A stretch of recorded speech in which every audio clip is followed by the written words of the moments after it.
What's up, y'all? It's your boy Magnus.Magneto from Now or Never crew, and in this video I want to do something a little bit different. I want to talk to you guys about the top 5 ways to deal with anxiety during battling. Alright, number 1, battle day.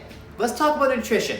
So nutrition is super important. Obviously, we need nutrition to live, we need to survive. And if we don't eat properly on a long battle day where it could be 12 plus hours, we could have low blood sugar, we could just not simply have the energy to do our moves and movements, and mentally, we're probably gonna be off because we're gonna again have low blood sugar.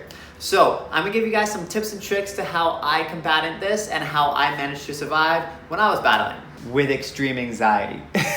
So where do we feel anxiety the most? Well, that's usually pretty obvious. It's your stomach, right? Stomach, one of our biggest nerves. Okay, we hold all our anxiety there. So of course, when we're feeling really anxious, it's gonna be hard to eat, or we're gonna be overeating or undereating. For me, I undereat. When I'm anxious, I don't wanna eat, okay? So especially on battle day, all I wanna do is poop and keep everything on my system. Legit, I don't wanna eat. So what I do is I make sure I get up very early. So let's say battle time is like, prelims are at 1 o'clock, okay? I'll try to get up at like 8 a.m., 7 a.m., 8 a.m., and I try to be physical first, okay? Because the best thing to do with anxiety is to be physical. So I won't like do anything crazy, but just took a light warm up, right? And then a light stretch, okay? So I get myself moving first so the anxiety gets out of my system right away and into doing something.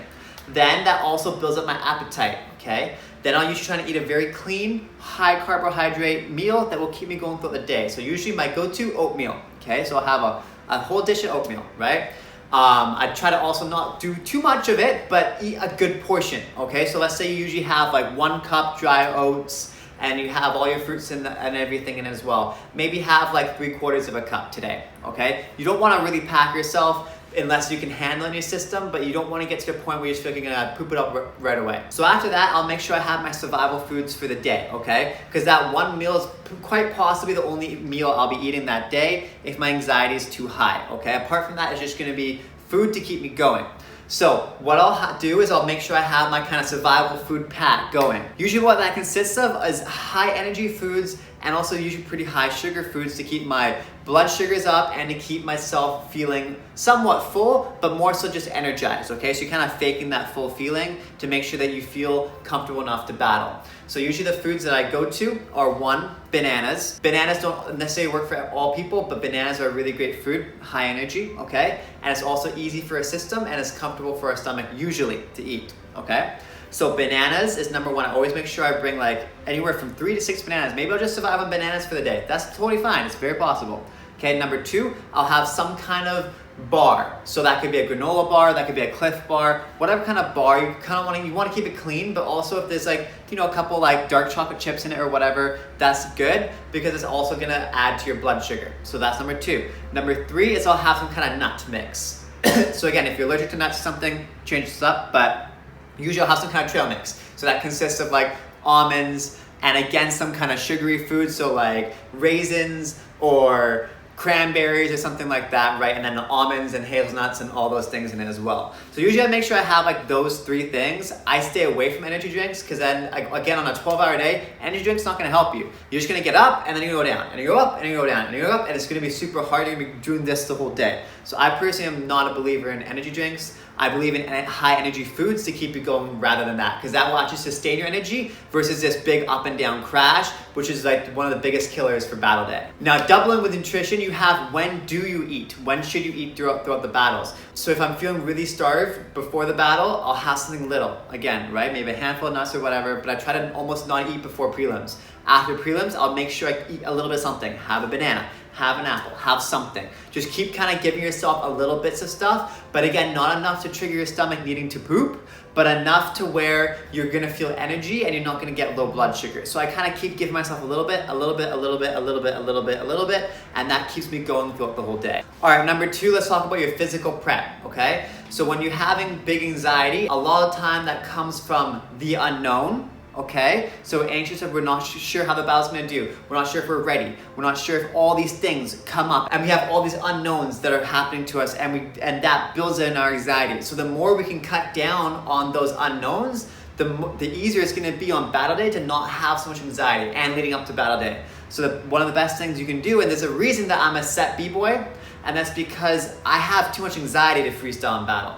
okay? So I diverted to doing something that would actually work for me and would help my system. Freestyling a whole round in battle just gave me extreme anxiety. So I adjusted, that's all it is. You just gotta adjust to what works for you. So what I learned how to do was to do extreme physical prep. That means don't wait a day before or 2 days before the battle and be like, oh, well, I'm just gonna try stuff now, I'm gonna prepare now, I guess I have a battle in a couple days. Because when you have anxiety, the second you sign up for that battle, the second you know you're going, you're anxious from that day, usually. At least I know I was. So for me, even if I have a battle 3 months from now or 2 weeks from now, I'm gonna be anxious from the second I know that I'm going, okay? So the more physical prep I can do in that time, the better. Now, there's also overtraining and over-preparing, which is also challenging and it's kind of hard to find that balance. But the best thing you can do, have a physical prep training schedule. So physical prep to me looked like having 10 sets, okay? Full sets, yeah? That's like anywhere from 15 to 30-second sets. So I'd have full sets because that's the way I braked. And then I'd be going to practice and I'd choose 5 of them and I'd run each set 5 times, okay? So that's each round 5 times. And then I would not leave practice until I've done it each time 5 times. I don't have to nail it perfect, but I need to complete it, okay? No crashes. And then after that, I would make sure that I have a list of my filler moves, what I'd throw in between. And again, that list would be much bigger. That'd be anywhere from like 10 to 100 moves, right? And then to kind of have my little tricks and things I would also play with there. So I'd make sure that at every practice, I would have a certain amount of this time dedicated to my physical prep leading up to the battle. The more comfortable you are going into battle day with your moves and movements physically, the less anxiety you're gonna have. Because you're gonna be able to hit the moves without even thinking, which makes it a lot more hard for your anxious self to fight yourself being like, I'm not ready. But when you're in reality, you're like, dude, I prepped this for months.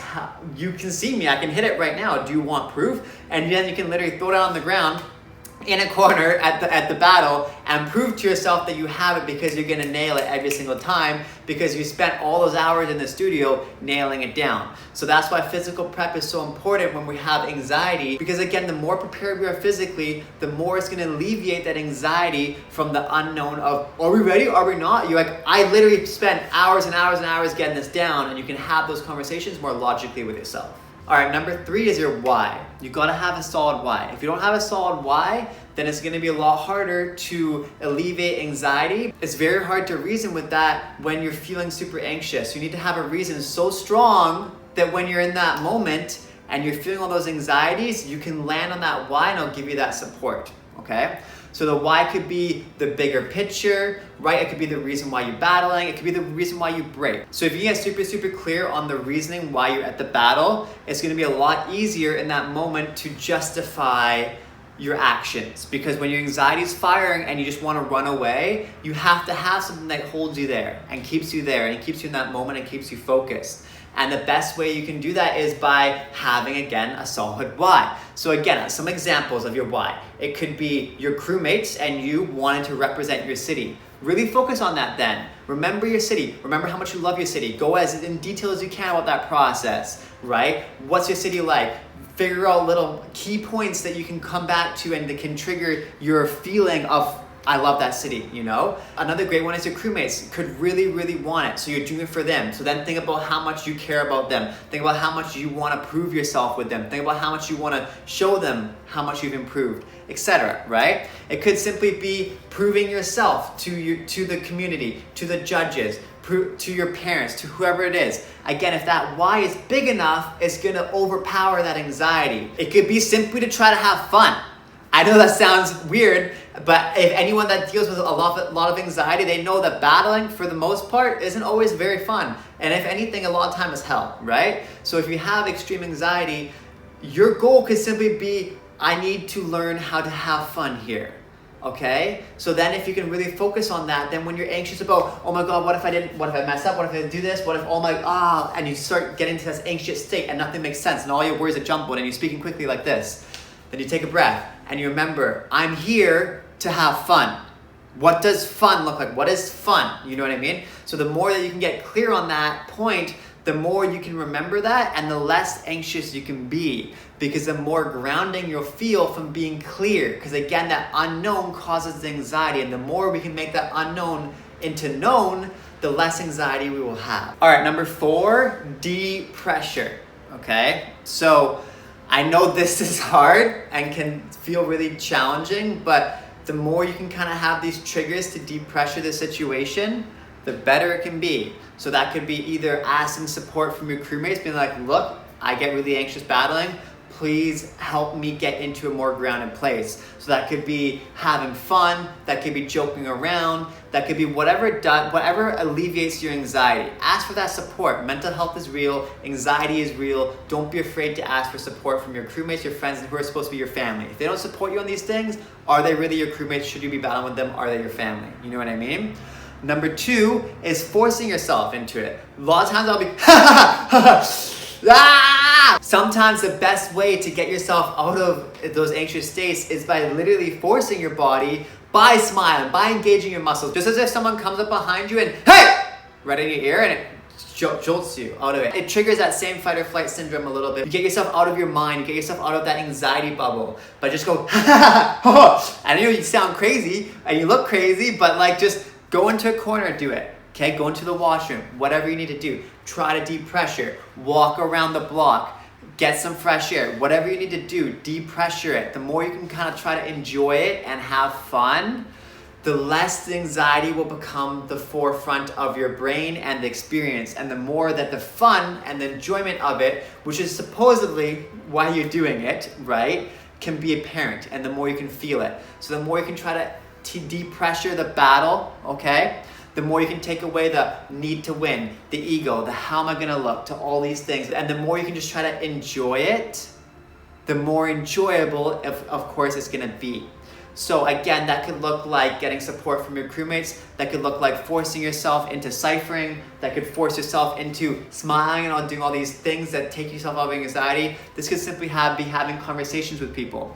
This could be going to battles and not actually battling, right? Because again, the more we can associate battles with depressurized places, the less we're gonna get triggered with our anxiety, okay? So that whether that's going to just have fun, okay? Whether that's doing something in it, I don't know, I'm not you, but try to find ways to depressurize the situation, okay? The more you can do that, the easier it's gonna be. Whatever it may be, try to figure it out and then apply it to yourself. For example, for myself, how I depressurize battling, after the first 3 or 5 years of battling, I started to see the broader picture. I started to see and experience things that depressurized it a little bit for me, okay? Now, this does not mean it ever goes away. You may never break without anxiety, right? I don't know that I ever have battled really without anxiety, but you can learn how to deal with it in a way that becomes manageable and becomes worth it to still go to the battles. Because if you go to the battles and it's just destroying you inside, it's not worth it. Don't go, stop battling, right? But if you can manage to get through it, there's a lot of wins and a lot of fun stuff and whole careers and enjoyment and fulfillment inside of battling too, right? So if you can, definitely try to experience it. So for myself, I started realizing, oh, I can like actually have deep connections with people. I can laugh and connect with people. Because a lot of the time, jams were jams for a reason, right? To have fun, to laugh, to get together, to party, to enjoy yourself. And the thing with anxiety is we tend to disassociate ourselves with all that and just focus on the anxious part. Oh my God, the people, social anxieties. I can't talk to people. How am I gonna feel? I can't represent a cipher. How do I even enjoy that? How do I have fun? Well, it's starting with one thing at a time, right? Have one more conversation. Try to laugh a little bit more. Try to go outside and disassociate yourself from the battle for a moment and have a good talk with somebody, right? Try to have fun in the cipher. Engage in a cipher game with somebody, right? Like the more you can learn how to let go and enjoy a little bit more, the more that experience is gonna be positive and not just full of anxiety. All right, number 5, probably the most important, that's your mental health, okay?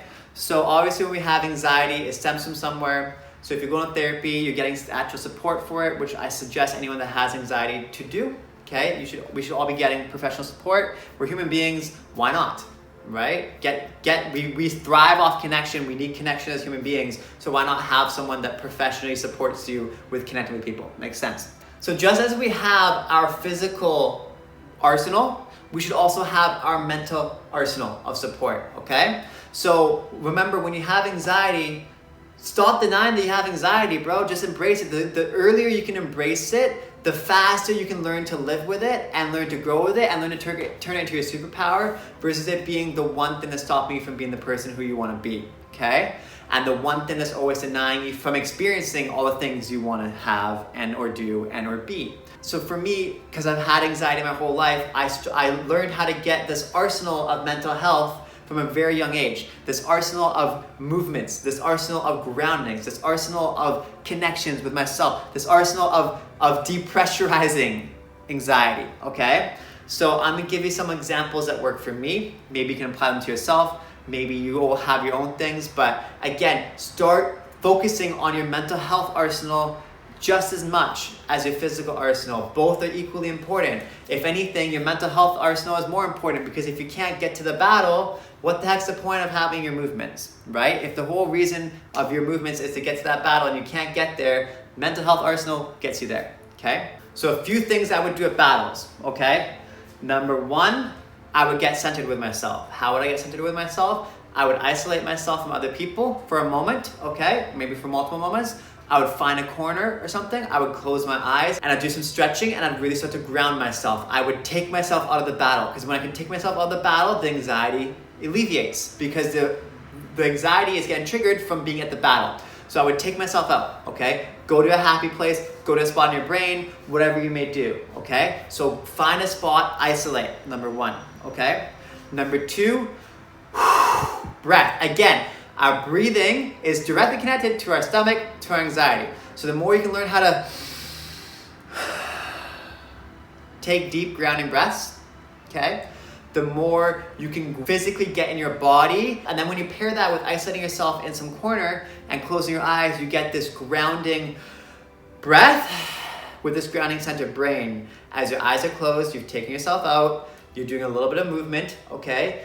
A little bit of movement to get yourself physically in your body. You feel everything, right? Feel your fingers, feel your toes, feel your ankles, feel your knees. While you're stretching, put your hand on your leg. Feel all the way up, feel all the way down. Like if you get yourself more in that centered body, you're gonna get yourself more prepped and more ready and more confident with yourself and your being, okay? Now let's say that doesn't work for you. Let's say you can't physically isolate in the battle, there's no space, go outside. Don't be afraid to go outside. I've gone outside many times. I've gone to an alley. I've sat down. I've centered myself. I've gone through that same process to make sure that I ground myself, okay? Do that multiple times. Do that just once. Whatever you may need. Treat yourself like you're a personal trainer and you're training yourself, okay? You gotta keep being realistic with yourself. So don't be afraid to embrace this. Don't be afraid to realize this is the reality for you right now. And the more you can get real with that reality, the less the reality controls you, and the more you control that reality, and then the reality can look like whatever you want it to be like, versus you being a slave to the reality that you've created in your mind, okay? Because that's not the fact. The fact is you just allow that to be a thing, and the more we can learn how to work with that, and the more we can be realistic with it, and the more we can give ourselves tools and supports for it, the less that controls us, and the more we control it. And finally, is having your biggest why, but for your mental health, possible, okay? So rather than the physical whys I gave you earlier, I want to give you one so powerful that it's going to bring you completely back to your body. So this why needs to be something so powerful that it's going to take your whole existence and it's going to make it not a reality right now. If you can get something that fuels you up and fires you up so much that no matter what's going on, you're like, I'm ready, I'm gonna go, let's go right now. If you can figure out a why in your mental state in that moment after you've done your breathing and you're connecting, okay? So you've gotten yourself calm, you're not feeling so anxious, and you get that why that's in your brain that fires you up so much, then you're ready to battle. It's a battle. You're ready to go in there and you're ready to go full force, okay? So suddenly your anxiety is alleviated because you can get in there with the right mental state. I have lots of, in this physical plane, grounding tools that I've used, family members, support systems, etc. But for my mental state, I've used a mental support. So for me, my dad passed away when I was young, when I was just starting my breaking career, and he's the one that's behind me whenever I go into that battle, okay? So I always ask for his support. I always make sure he's behind me. I physically imagine his hands on my back, pushing me forwards. When I think about that, when I imagine him there, I say, I'm doing this for you, and I get ready, and I know I'm going in because I'm not alone anymore. I'm not alone in this anxiety because I've got his support on my back. And when I have something so strong, so powerful like that, suddenly the anxiety feels silly in comparison. So if you can find a why and a reason so deep to your heart and your soul that it's gonna crush that anxiety, that all you have to do is get yourself prepped to be able to feel that.